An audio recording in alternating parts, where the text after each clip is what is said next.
गोविंद शिल्प घेऊन येत आहे एकूण 80 ट्विन बंगलोचा भव्य दिव्य पंढरपुरातील एकमेव प्रकल्प। आमच्या प्रकल्पाची वैशिष्ट्ये मनाला शांती देणारं महादेवाचं मंदिर, मुख्य रस्ता सुमारे 30 फुटांचा, अंतर्गत रस्ता सुमारे 20 फुटांचा, ग्रामपंचायत योजनेचा प्रत्येक बंगलोजला स्वतंत्र नळ, सांडपाण्याची सुरक्षित विल्हेवाट, सर्व टाइल्स ग्लॉसी आणि नामांकित कंपनीच्या, सर्व स्टेअर, खिडक्या, चौकटी सुपर ब्लॅक ग्रेनाइट, दोन्ही अटॅच बाथरूम पूर्णपणे टाइल्स, पंतप्रधान हर घर नळ योजना पूर्णत्वाकडे, bathroom, basin, kitchen, CP fittings हे जगवार कंपनीचे, स्टील वर्क पूर्णपणे जिंदाल कंपनीचे, 1000 लिटर पाण्याची टाकी, 150 लिटर सोलर वॉटर हीटर सोबत वॉटर प्युरिफायर, प्रत्येक बंगलोजला स्वतंत्र पार्किंग, दर्शनीय भाग पूर्णपणे डॅटो टाइल्स, टाटा प्रवेश कंपनीचे आकर्षक भक्कम दरवाजा, फुटी उंचीचे सुरक्षित कंपाऊंड। मग विचार काय करताय? गोविंद शिल्प, पत्ता गट नंबर 95, हॉटेल अंगण शेजारी, लाखळी रोड, पंढरपूर। ताज्या घडामोडी पाहण्यासाठी आमच्या YouTube चॅनलवरील PVR म्हणजेच पंढरी वार्ता या न्यूजला सबस्क्राइब करा आणि शेजारील बेल आयकॉनवर क्लिक करा।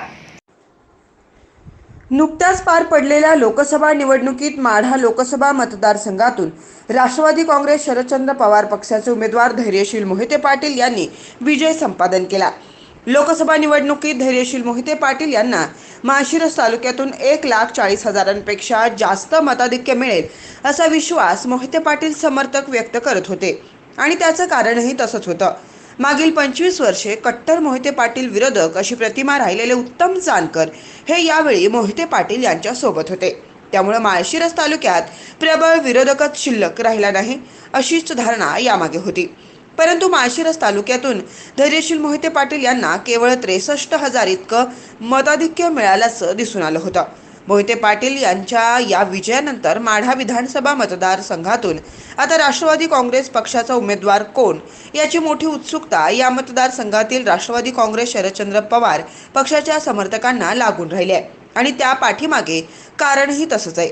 माढा विधानसभा मतदारसंघ हा डबल हॅट्रिक आमदार बबनदादा शिंदे यांचा बालेकिल्ला समजला जात आला असून या मतदारसंघात मागील 28 वर्षे आमदार म्हणून कार्यरत असताना आमदार बबनदादा शिंदे यांनी विठ्ठलराव शिंदे सहकारी साखर कारखान्यासह विविध सहकारी संस्थांचे उभारलेले जाळे मंत्रिपदापेक्षा मतदारसंघातील विविध विकास कामांसाठी आग्रही भूमिका घेत शासनाकडून खेचून आणलेला निधी, पंढरपूर तालुक्यातील 42 गावातून सातत्याने मिळत आलेले परिचारक प्रणित पांडुरंग परिवाराचे सहकार्य यामुळे माढा विधानसभा क्षेत्रातून या मतदारसंघाचे आमदार म्हणून महायुतीचे उमेदवार रणजितसिंह निंबाळकर यांना मताधिक्य देण्यात आमदार बबनदादा शिंदे, जिल्हा दूध संघाचे चेअरमन रणजितसिंह शिंदे व त्यांचे सहकारी यशस्वी होणार का याची मोठी उत्सुकता माढा विधानसभा मतदारसंघातील आमदार शिंदे समर्थक आणि शिंदे विरोधक या दोन्ही गटांना लागून राहिली होती। सोलापूर जिल्ह्याच्या राजकारणावर अनेक वर्ष वर्चस्व राहिलेल्या मोहिते पाटील आमदार शिंदे बंधू यांच्या 2009च्या विधानसभा निवडणुकीपासून राजकीय वैर वाढत गेल्याचं म्हटलं जात आलं आहे। 2007 मध्ये झालेल्या मतदारसंघ पुनर्रचनेत माळशिरस विधानसभा मतदारसंघ अनुसूचित जाती प्रवर्गासाठी राखीव झाला। त्यावेळी विजयसिंह मोहिते पाटील यांच्या उमेदवारीसाठी त्यांच्या समर्थकांकडून माढा विधानसभा मतदारसंघातून उमेदवारीचा आग्रह धरला गेला। मात्र आमदार बबनदादा शिंदे समर्थकांनी यास कडकडून विरोध केल्याचं दिसून आलं। माढा विधानसभा मतदारसंघातून मोहिते पाटील यांच्या उमेदवारीस होत असलेला विरोध पाहता विजयसिंह मोहिते पाटील यांच्यासाठी पंढरपूर विधानसभा मतदारसंघाचा पर्याय पुढे केला गेला। सलग 25 वर्षे आमदार राहिलेले स्वर्गीय सुधाकरपंत परिचारक यांना उमेदवारीचा त्याग करणं भाग पडलं होतं। स्वर्गीय सुधाकरपंत परिचारक यांना उमेदवारी नाकारल्याने निर्माण झालेल्या नाराजीचा फटका मोहिते पाटील यांना सहन करावा लागला होता। त्यानंतर पुढे जिल्ह्याच्या राजकारणात राष्ट्रवादी पक्षात मोहिते पाटील आणि आमदार शिंदे बंधू यांच्यातील काटशहाचे राजकारण पुढे जिल्हा पातळीवरील प्रत्येक निवडणुकीत दिसून आले होतं। याच दरम्यान माढा विधानसभा मतदारसंघातील गावगाड्यातील आमदार बबनदादा शिंदे विरोधकांना मोहिते पाटील यांच्याकडून मोठे पाठबळ मिळत गेल्याचंही दिसून आलं होतं। मात्र जिल्हा परिषद निवडणूक असो, माढा तालुका पंचायत समिती निवडणूक असो अथवा सहकारी संस्थांच्या निवडणुका, एकाच राष्ट्रवादी पक्षात असलेल्या मोहिते पाटील आणि आमदार शिंदे समर्थक आमने सामने आल्याचं दिसून आलं होतं। मात्र आता यात तालुक्याच्या राजकारणावरील आपली पकड मजबूत असल्याचं आमदार बबनदादा शिंदे यांनी वेळोवेळी दाखवून दिलं होतं। जुलै 2023 मध्ये राष्ट्रवादी काँग्रेसमध्ये उभी फूट पडली आणि राज्यातील राष्ट्रवादी काँग्रेसचे बहुतांश आमदार हे अजित पवार यांच्यासोबत राहिल्याचं दिसून आलं। तर सोलापूर जिल्ह्यातील राष्ट्रवादी काँग्रेसचे तिन्ही आमदार अजित पवार यांच्यासोबत राहिले। नुकत्याच पार पडलेल्या लोकसभा निवडणुकीत आमदार बबनदादा शिंदे, जिल्हा दूध संघाचे चेअरमन रणजितसिंह शिंदे यांनी महायुतीचा धर्म पाळत महायुतीचे उमेदवार रणजितसिंह निंबाळकर यांना माढा विधानसभा मतदारसंघातून मताधिक्य देऊ अशी ग्वाही दिली होती.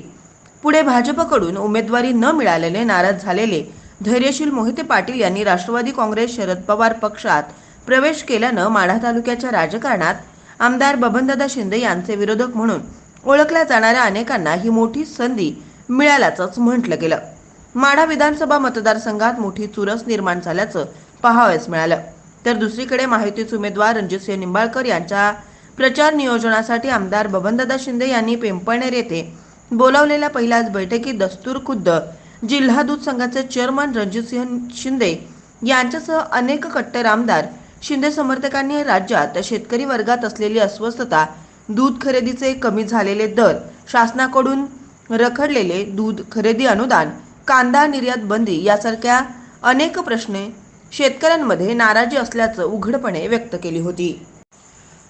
तर आमदार बबनदादा शिंदे यांचे अनेक वर्ष कट्टर समर्थक अशी ओळख असलेल्या अनेकांनी दादा भैया आम्ही विधानसभेला तुमच्या पाठीशी आहोत, यावेळी तुम्ही आम्हाला आग्रह करू नका असं ठणकावून सांगितल्याचंही दिसून आलं होतं. लोकसभा निवडणुकीत महाविकास आघाडीचे उमेदवार धैर्यशील मोहिते पाटील यांना 52,215 इतके मताधिक्य मिळाले होते. त्यामुळे जे चित्र लोकसभेला दिसून आलं होतं तेच चित्र माढा विधानसभा निवडणुकीत दिसेल असा विश्वास व्यक्त करीत माढा विधानसभा मतदारसंघातून महाविकास आघाडीच्या उमेदवारासाठी अनेक जण इच्छुक असल्याची चर्चा आहे. तर शिवतेज सिंह मोहिते पाटील हेच माढा विधानसभा मतदारसंघातून महाविकास आघाडीचे उमेदवार राहतील अशी चर्चाही आतापासून होऊ लागली आहे. आणि मोहिते पाटील यांनी माढा तालुक्यात सुरू केलेले गावभेट दौरे याचे संकेत असल्याचं मत राजकीय निरीक्षक नोंदवू लागलेत.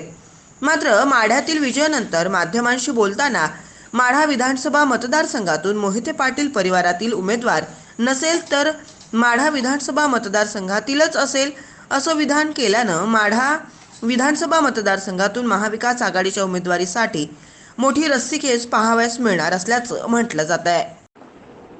तर दुसरीकडे मागील वर्षी राष्ट्रवादी काँग्रेस पक्षात फूट पडल्यानंतर वर्षानुवर्ष शरद पवार यांच्या प्रति निष्ठा बाळगत आलेले व या मतदारसंघातील काही निष्ठावंत माढा विधानसभेच्या उमेदवारीसाठी आग्रही असल्याचं म्हटलं जात आहे. मागील वर्षी पक्षात फूट पडल्यानंतर आम्ही साहेबांसोबत राहिलो. लोकसभेची उमेदवारी जाहीर होईपर्यंत मोहिते पाटील हे भाजपमध्ये होते. त्यांना लोकसभेची उमेदवारी मिळाली. आता माढा विधानसभा निवडणुकीत शरद पवार हे या तालुक्यातील मागील वर्षभर पक्षाचे काम निष्ठेने करीत आलेल्यास उमेदवारी देतील असा विश्वास खासगीत व्यक्त होऊ लागलेत. आगामी विधानसभा निवडणुकीत माढा विधानसभा मतदारसंघातून जिल्हा दूध संघाचे चेअरमन रणजितसिंह शिंदे यांच्या विरोधात राष्ट्रवादी काँग्रेस शरदचंद्र पवार पक्षाचे सर्वेसर्वा शरद पवार हे मोहिते पाटील यांना मैदानात उतरवणार की माढा विधानसभा क्षेत्रातील त्यांच्या पक्षाच्या संजय पाटील घाटणेकर, नितीन कापसे, मिनल साठे यांना संधी देणार, याबाबतची चर्चा आतापासूनच होताना दिसून येते. राष्ट्रवादी काँग्रेसमध्ये 2023 मध्ये उभी फूट पडल्यानंतर माढा तालुक्यात राष्ट्रवादी काँग्रेस शरदचंद्र पवार पक्षास बळ देण्यासाठी शरद पवार यांचे निष्ठावंत अशी ओळख असलेल्या संजय पाटील घाटणेकर यांनी मागील वर्षभरापासून मोठे परिश्रम घेतल्याचं दिसून आलं. माढा तालुक्याच्या राजकारणात कट्टर शरद पवार समर्थक अशी संजय पाटील घाटणेकर यांची प्रतिमा आहे आणि तशीच कट्टर आमदार शिंदे बंधू विरोधक म्हणून देखील त्यांची ओळख आहे. संजय पाटील घाटणेकर यांनी काही वर्षांपूर्वी जिल्हा परिषद निवडणुकीत विद्यमान आमदार संजय मामा शिंदे यांचा पराभव केल्याचा इतिहास आहे. 2019च्या विधानसभा निवडणुकीवेळी करमाळा विधानसभा मतदारसंघातून संजय पाटील घाटणेकर यांची उमेदवारी स्वतः शरद पवार यांनी जाहीर केली होती. मात्र पुढे वेळापूर येथील सभेत अजित पवार यांनी अपक्ष उमेदवार संजय मामा शिंदे यांना पाठिंबा जाहीर केल्यानं मोठी चर्चा झाली होती. आता शरद पवार हे माढा विधानसभा मतदारसंघातून संजय पाटील घाटणेकर यांना उमेदवार म्हणून मैदानात उतरवत 2019ची अजित पवार यांनी केलेली चूक दुरुस्त करतील आणि जुन्या निष्ठावंतास संधी देतील अशी अपेक्षा व्यक्त होताना दिसून येते आहे.